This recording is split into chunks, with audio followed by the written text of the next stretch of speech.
Halo, assalamualaikum warahmatullahi wabarakatuh, dan semangat selalu, dan ingat bahwa belajar itu seumur hidup. Di materi saat ini kita akan bahas mengenai pengorganisasian dan penyusunan staf, di mana yang namanya pengorganisasian dan penyusunan staf adalah merupakan dua komponen penting dalam manajemen sumber daya manusia atau MSDM dan juga struktur organisasi. Kenapa seperti itu? Karena ini adalah sebuah proses di mana pengorganisasian dilakukan terlebih dahulu, kemudian nanti penyusunan staf akan mengikutinya.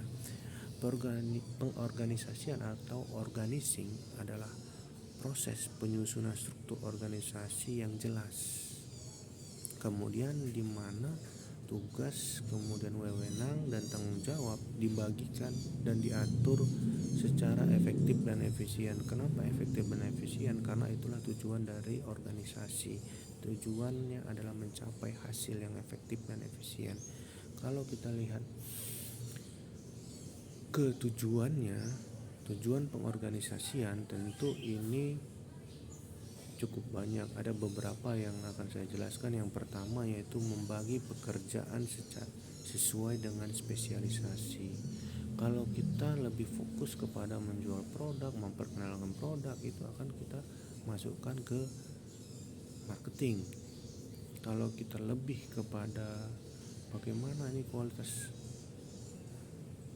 karyawan, bagaimana kinerja karyawan, bagaimana motivasi kerja dan lain sebagainya, itu nanti akan kita masukkan ke bagian SDM.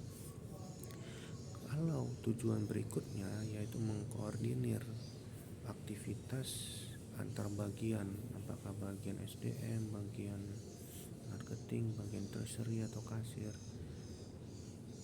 Karena yang namanya pengorganisasian ini bagian yang sangat penting.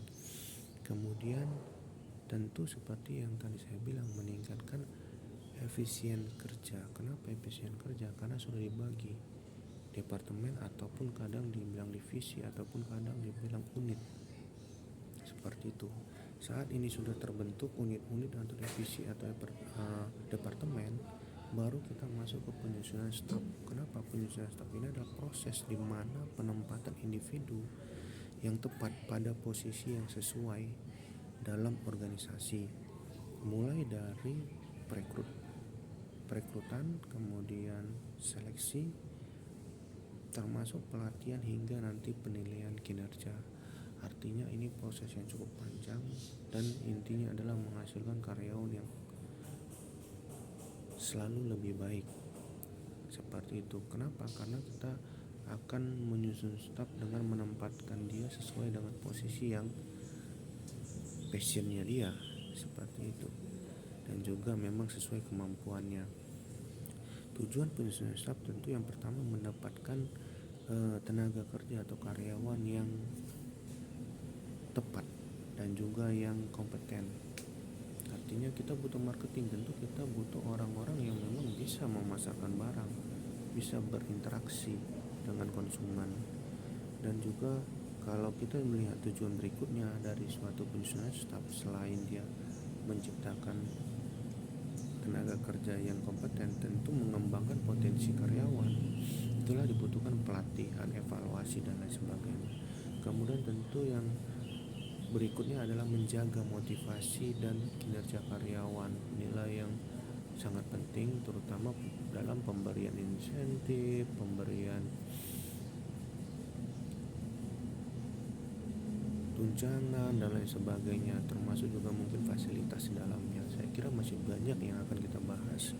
Demikian, wassalamualaikum warahmatullahi wabarakatuh, dan semangat.